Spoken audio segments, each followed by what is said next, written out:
자, 근로시간이 줄어든다면 그야말로 저녁이 있는 삶이 가능해질까요? 또 일자리도 늘어나 청년 실업이 좀 해소될까요? 기업들은 이런 변화를 감당할 능력이 있을까도 궁금합니다. 자세한 내용을 친절한 뉴스를 담당하는 정다운 기자와 함께 알아보겠습니다. 자, 정 기자, 이게 법이 통과되면 말이죠. 주말이든 휴일이든 그러니까 일주일, 7일을 합쳐서 52시간을 넘지 못한다는 얘기잖아요. 그렇죠. 그러면은 기업이 52시간 이상 일을 시키고 돈을 더 준다면 이거는 그럼 안 되는 건가요? 안 됩니다. 큰 틀이 그렇습니다. 예. 그러니까 만약에 우리 회사는 일이 너무 많은데 사람을 뽑을 여력이 없다. 그래서 원래 있는 직원을 활용해서 그냥 돈 좀 더 주고 일 더 시킬래. 이게 안 된다는 거예요. 그러니까 네. 당사자끼리 합의를 했다. 그래도 불가능한 얘기예요.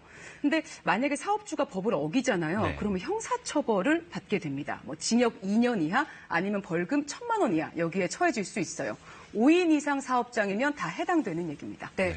근데 병원 같은 곳은 24시간 돌아가잖아요. 그러니까 52시간 근무라는 게 참 어려울 것 같은데 어떤가요? 맞아요. 딱 그거예요. 그러니까 예외가 되는 업종을 둔 거예요. 그러니까 지금 말씀하신 병원 같은 경우가 그런데 네. 그거를 근로시간 특례 업종 이렇게 이제 분류를 했어요. 네. 이 노사가 서면으로 합의를 하면 연장 근로를 더 할 수 있는 거예요.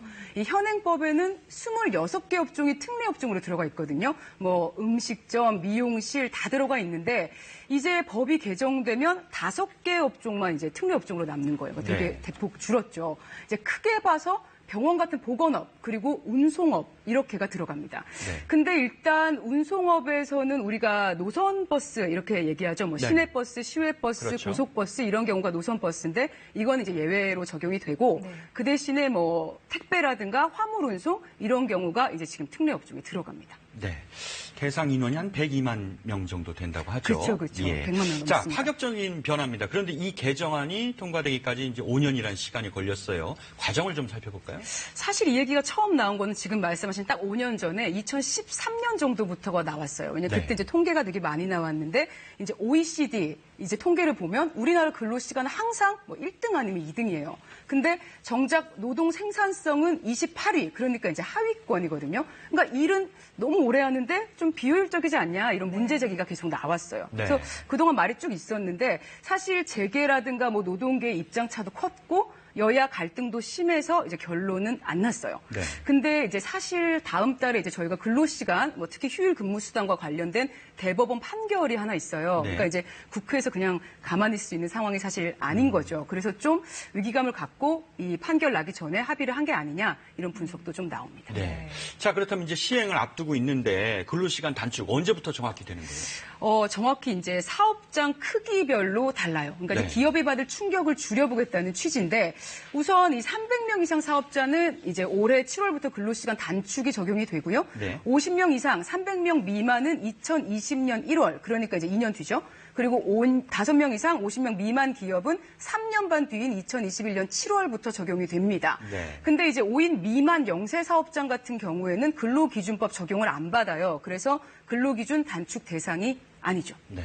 근데 이제 큰 틀은 뭔지 알겠는데요. 네. 구체적으로 좀 머릿속으로 그려보자면 기본 근로시간이 그러면 40시간이고 네. 연장 근로시간이 12시간이다. 그쵸. 그러면은 평일에 이제 12시간을 연장 근무를 했잖아요. 그러면은 추가 근무라는 게 만약에 있어도 주말에는 그럼 근무를 못 한다는 뜻인가요? 이게 그렇게 되는 네, 얘기인가요? 그러니까 지금 이제 질문하신 백승주 아나운서를 네. 예로 들면 네. 중요하고 좀 긴 녹화들 있잖아요. 네. 그래서 만약에 이번 주에 월화수 이제 3일 동안 야근을 4시간씩 하셨어요. 네. 그럼 3일이니까 이미 12시간을 썼죠. 채우셨잖아요. 그렇죠. 그러면 목금토일은 일하실 수 없어요. 추가로. 일할 수가 없어요. 그렇죠. 네. 없어요. 그래서 휴일하고 이제 평일 다 합쳐서 12시간만 연장 근로가 이제 가능한 개념인 거죠. 그러면 이제 방송을 한다면은 네. 그러니까 목금 주말에 일할 사람을 더 뽑으라는 얘기랑 마찬가지가 되겠네요. 되게 좋아하시는 것 같아요. 네. 그게 더 뽑거나 아니면 아주 필요한 업무를 좀 이렇게 딱 집중적으로 해라. 이제 이런 취지라고 볼 수 있겠죠. 거군요. 자, 네. 궁금한 게 있습니다. 아까 정다운 기자도 휴일 근무 수당을 얘기를 했어요. 천효정 기자도 앞서 얘기를 했고요. 이게 좀 복잡한 것 같은데 이 부분을 좀 풀어주세요. 네. 그러니까 이제 휴일 근무 수당이라는 거는 그야말로 휴일에 추가로 일하면 돈을 얼마나 받냐 이제 이런 개념이에요. 네. 그러니까 현행 기준대로 간다 이렇게 보시면 보시면 됩니다. 사실 이 부분은 여야 갈등이 굉장히 첨예했던 부분이었어요. 근데 이제 네. 그렇게 정리가 됐고 휴일에 8시간 안으로, 그러니까 8시간 미만으로 이하로 일하면 통상 임금의 150%를 받는 거고요. 8시간을 넘으면 200%를 받게 돼요. 그러니까 노동계 반발이 좀 큽니다. 주말 근무는 휴일 근무면서 또 연장 근로니까 이 두 가지를 다 적용해서 근무 시간에 관계없이 200%를 할증 지급해줘야 된다. 이렇게 주장을 해왔고 아까 말씀드린 그 대법원 판결 다음 달에 있는 거 이게 이거 관련이에요. 그러니까 이 주장의 근거가 뭐냐면 근로시간이 52시간으로 줄면 실제 봉급이 줄어드는 근로자가 많겠죠. 그러니까 그렇죠. 생계에 좀 압박이 됩니다. 특히 이제 생산직 근로자들은 기본급은 적고 뭐 특근이나 야근 수당 이게 많은 구조에서 일을 하거든요. 그래서 타격이 좀 더 커요. 네. 그래서 노동계가 계속 휴일 수당 200%를 요구를 해왔는데 네. 사실 이제 불발이 됐습니다. 네. 저의 경우 한번 휴일 근무 수당을 계산해 본다면 어떻게 될까요? 아, 상상을 해서. 네, 제가 액수를 정확히 모르지만 예, 예, 그냥 예. 이제 일반적으로 우리가 봐서 네. 만약에 이제 우리가 통상 임금으로 이제 기준을 잡는데 통상 임금을 만약에 이제 하루에 8만 원 이렇게 받는다고 쳐요. 그러면 사실 이제 시급으로 치면 1시간에 10,000원이 되는데 네. 뭐 일요일 날 회사를 나오셔가지고 뭐 한 10시간 이렇게 네. 일을 하셨어요. 그러면 8시간은 통상 임금의 150%니까 8만 원 곱하기 이제 1.5 해야 되겠죠? 네. 그러면 12만 12만 원을 원이 되는 줘야 거고 나머지 이제 2시간에 대해서 통상 임금 200%가 적용이 되는 건데 네. 시급 이제 10,000원에 2시간 곱하기 2 해야 되고 200%니까 또 곱하기 2하고 네. 이러면 이제 4만 원 되잖아요. 그래서 아까 12만 원에 4만 원을 더하니까 일요일 이제 10시간 근무를 하시면 16만 원을 받으실 수 있는 거죠.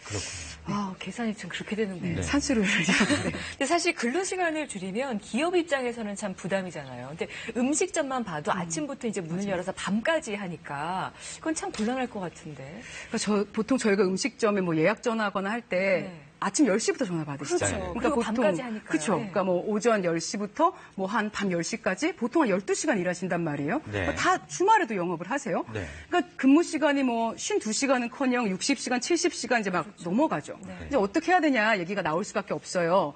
그러면 이제 고용노동부 입장은 사람을 더 뽑아라. 아니면 근무 형태를 바꿔라 이겁니다.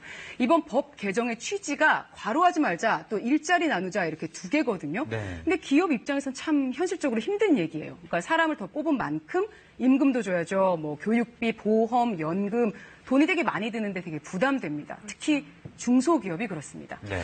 그래서 이 근로시간을 줄이려면 기업이 지금 화면 보시는 것처럼 27만 명을 더 고용을 해야 된다고 하고요.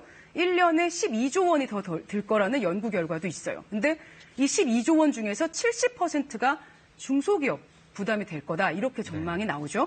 그래서 일단 이번 개정안에는 보완책이 좀 들어가 있기는 한데 이 30인 미만 기업에 대해서는 한시적으로 이 특별 연장 근로시간을 허용을 해주겠다는 거예요. 그러니까 예. 노사 합의를 거쳐서 2021년 7월부터 2022년까지 일주일에 60시간까지는 일하게 해주겠다. 이 정도가 이제 보완책입니다. 네. 보완책이 좀 더 필요해 보이는데 그렇죠. 사업장에서는 혼란이 불가피할 것 같아요. 지금 굉장히 이제 혼란스러운 상황이죠. 그래서 네. 일단은 뭐 기업을 더 뽑는 기업에는 정부가 지금도 보조금을 주고는 있는데 좀 확대를 해야 되지 않냐 이런 얘기가 나오는데요. 네. 사실 문제는 직원을 더 뽑고 싶어도 사람이 안 오는 경우예요. 그러니까 뭐 제조업 같은 경우가 특히 그렇죠. 그러니까 지금도 안 그래도 일하겠다는 사람이 없어서 인력을 막 겨우겨우 충원하는 상황인데 앞으로 직원을 이제 무슨 수로 더 뽑냐는 거죠. 이거는 사업장이 마냥 책임을 지울 수가 없는 부분입니다. 그래서 이 정부에서 인력 확대 방안을 좀 내놓고 사업체마다 이제 근로 형태가 너무 다르니까 좀 면밀하게 들여다본 다음에 보완책을 세심하게 좀 정비해야 되지 않나 이런 지적이 같이 나와요. 네, 오늘 정 기자 잘 들었습니다. 고맙습니다. 고맙습니다.